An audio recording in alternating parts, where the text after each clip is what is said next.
Buenas, soy Luis Antonio Costa Villalbazo de la carrera de Ingeniería Industrial y este es el día 5 de Escucha Tech, te platico mi libro. ¿Los conoce? Me preguntó un tanto sorprendida. Ya, no creo que sí, respondí. Cuando en 1997 mudé mi compañía, el grupo Enjoy, a Atlanta, Thread y su hijo Dan Katie nos pusimos debajo de sus alas. Somos excelentes amigos, y agregué, voy a hacer los arreglos para que comamos en un día de estos. Inmediatamente fijé una fecha y un poco después de eso mi esposa, Margaret, y yo estábamos reunidos para comer con Drew Katie, Ann y yo, Jonas Baylor, y Dan y Rhonda Katie. Tuvimos un tiempo hermoso. Me sorprendí como Ann y Dan, que es el presidente de Chick-fil-A International, intercambiaron información sobre sus negocios. Esto me agradó porque vi que ellos estaban disfrutando de una buena conexión. Pero, para mí lo más notable de la noche fue oír a True Katie contar la historia de sus comienzos en el negocio de los restaurantes y cómo llegar a fundar Chick-fil-A. ¿Cómo comenzó todo? Lo que dijo Truth de sus actividades cuando era niño me indicó que él nació para los negocios. Cuando estaba en segundo grado, descubrió que podía comprar una caja de 6 botellas de Coca-Cola por 24 centavos, venderlas cada uno en 5 centavos y ganarse un 20%. No pasó mucho tiempo antes de que empezara a comprar bebidas gaseosas por cajas. Las ponía en hielo y aumentó así su capital y sus ganancias. Cuando empezó a hacer frío y bajaron las ventas en bebidas, empezó a comerciar en revistas. A los 11 empezó a ayudar a su vecino en su ruta de distribución. Un año más tarde, tenía su propia ruta. Como muchos jóvenes de esa época, Truth se alistó en el ejército. Cuando en 1945 fue licenciado, estaba listo para buscar su oportunidad. Lo que le atraería era echar a andar un restaurante, y su sueño era trabajar con Ben, uno de los hermanos. Después de haber aprendido algo sobre el negocio, juntaron un poco de dinero. Ubicaron un local en Happy Bay, Georgia, en el lado sur de Atlanta. Montaron un restaurante y lo abrieron con el nombre de Draft Grill, posteriormente Draft House. Está abierto las 24 horas del día, 6 días a la semana, y aunque requería una increíble cantidad de trabajo, empezó a dar ganancias desde la primera semana. Pero no pasaría mucho tiempo antes que Truth enfrentara el primero de una serie de reveses importantes. Pérdidas trágicas. La primera vino solo 3 años después de que abrieron el restaurante. Dos de los hermanos de Truth iban en una avioneta privada que se accidentó camino a Chattanooga, Tennessee. Ambos murieron. Es duro perder a un socio. Perder a dos hermanos fue horrible. Truth estaba deshecho. Una vez que se repuso del golpe emocional, siguió adelante solo. Un año después contrató a Eunice, la viuda de Ben, para que trabajaran con él en el negocio, y unos meses más tarde abrió su segundo restaurante. En ese momento, las cosas iban bastante bien, hasta que una noche como llam- lo despertó una llamada telefónica. Se habían declarado un incendio en su segundo restaurante. Corrió para ver qué podía hacer, pero cuando llegó, vio que el fuego lo había destruido todo. Eso en sí, ya era malo. Peor era prácticamente no tenían seguro. Dentro de unas cuantas semanas, Drew tuvo otro revés desalentador. Descubrió que tenía pólipos en el colon, los que tendrían que ser extirpados. En el momento no podía ser más inadecuado en lugar de reconstruir el restaurante. Tuvo que internarse. Una operación se transformó en dos, y para su desánimo tuvo que estar varios meses alejado del trabajo. Una eternidad para un comerciante energético como era él.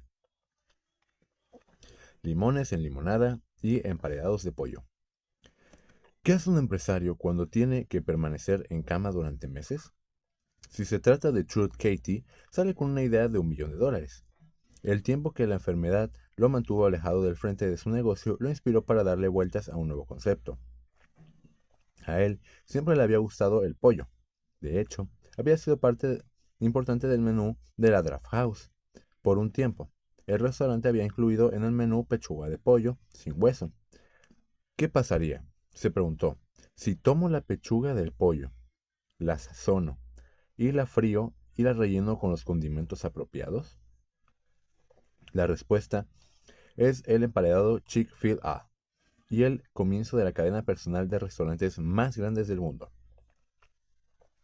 Muchos de los fracasos en la vida los experimentan personas que no se dan cuenta cuán cerca estuvieron del éxito, cuando decidieron darse por vencidos. Thomas Edison. Hoy, Truett Cathy es reconocido en la industria de la comida rápida como el inventor del emparedado de pollo.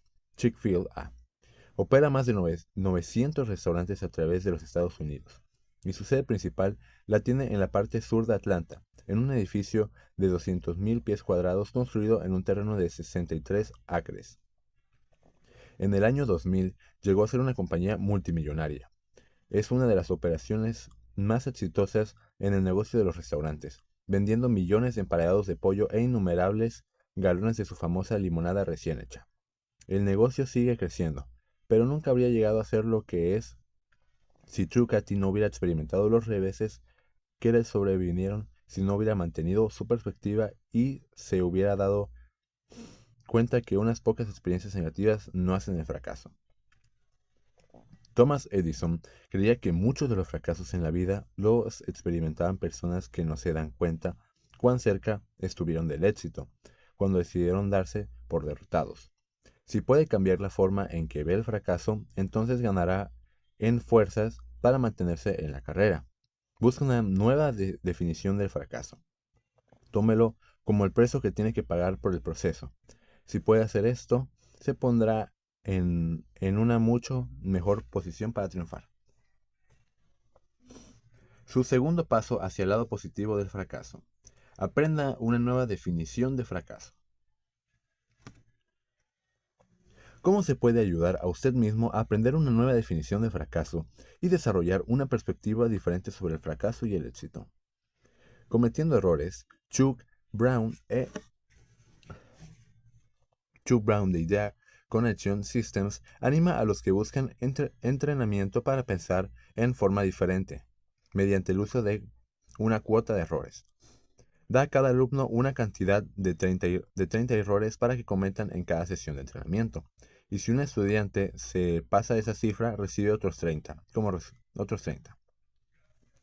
resultado, el estudiante se relaja, ve los errores desde una perspectiva diferente y empieza a aprender. Al emprender su próximo proyecto o asignación importante, otórguense una razonable cuota de errores. ¿Cuántos espera alcanzar? ¿20? ¿50? ¿90? Asígnese una cantidad y trate de alcanzarla antes de terminar el trabajo. Recuerde, los errores no definen el fracaso. Son nada más que el precio de alcanzar el éxito en la jornada. Pasos hacia el lado positivo del fracaso. 1. Reconozca que hay una gran diferencia entre las personas mediocres y las que triunfan. 2. Aprenda una nueva definición de fracaso. 3. Si fallo, ¿significa que usted es un fracasado? Fracasar no es tan malo si no se trata de un ataque al corazón. Triunfar es bueno si no se va a la cabeza. Grantland Rice. Hace años, en una entrevista, David Reichel le preguntó a la columnista consejera Ann Landers cuál era la pregunta que con más frecuencia le hacían sus lectores. Ella respondió: ¿qué es lo que me pasa? La respuesta de la señora Landers revela mucho sobre la naturaleza humana. Mucha gente lucha con sentimientos de fracaso, que son los pensamientos de duda más dañinos. En el corazón de estas dudas y sentimientos hay una pregunta central: ¿soy un fracasado? Y ese es un problema, porque yo creo que es casi imposible que una persona crea que es un fracasado y al mismo tiempo luche por salir adelante. Pareciera que los columnistas consejeros como Ann Landers y los columnistas de humor coincidieran en reconocer que mantener una buena perspectiva de uno mismo es importante para derrotar a la adversidad y los errores cometidos. La fallecida Irma Buchbeck, quien escribió una muy difunda columna semanal de humor hasta pocas semanas antes de morir en 1996, tenía una firme convicción sobre lo que significa perseverar y salir adelante sin tomar los fracasos demasiado en serio. De escritora de obituarios en un periódico a la portada de la revista Time. Al comienzo de su carrera, Irma Buchbeck tuvo que transitar por un camino lleno de dificultades. A edad temprana, ya se sentía atraída por el periodismo. Su primer trabajo cuando era un adolescente fue escribir obituarios en el Journal Herald de Dayton. Cuando salió del colegio y quiso ingresar a la Universidad de Ohio, un consejero estudiantil le dijo: "Olvídese de ser escritora". Ella rechazó ese consejo. Más tarde se pasó a la Universidad de Dayton, donde en 1949 se graduó en inglés. Poco después empezó a trabajar como escritora para la columna de funciones de la página femenina. Este año, la adversidad golpeó su vida personal. Al contraer matrimonio, uno de sus más grandes deseos era ser madre, pero para su tristeza, los médicos le anunciaron que no podría tener hijos. ¿Le hizo eso darse por vencida y considerarse una fracasada? No. Ella y su esposo exploraron la posibilidad de la adopción y adoptaron una niñita. 2 años más tarde, una sorprendida Irma descubrió que estaba embarazada, pero eso le trajo aún mayores dificultades. En 4 años tuvo 4 embarazos, pero solo 2 de los bebés sobrevivieron. En 1964, Irma logró convencer al editor de un pequeño periódico de un barrio, el Kettering Oak Times, que le publicara una columna humorística semanal. No obstante, la cantidad insignificante de $3 que le pagaban por artículo, esto la mantuvo. Aquella columna le abrió otra puerta. Al año siguiente le ofrecieron la oportunidad de escribir una columna 3 veces a la semana para su antiguo empleador, el Journal Herald de Dayton. En 1967, su columna aparecería en más de 900 periódicos en toda la nación. Irma escribió su columna humorística por algo más de 30 años. Durante ese tiempo publicó 15 libros. Fue reconocida como una de las 25 mujeres más influyentes de los Estados Unidos. Aparecía frecuentemente en el programa de televisión Buenos Días, América. Apareció en la cubierta de la revista Time. Recibió innumerables honores, como la Medalla al Mérito de la Sociedad Americana del Cáncer, y fue distinguida con 15 doctorados honorarios. Más problemas de la cuenta. Pero durante ese tiempo, Irma Buchbeck también experimentó increíbles angustias y pruebas, incluyendo un cáncer de mama, una mastectomía y deficiencia renal, y no dudó en revelar su perspectiva sobre las experiencias de su vida. Hasta aquí quedaría el número 5. Muchas gracias por su atención.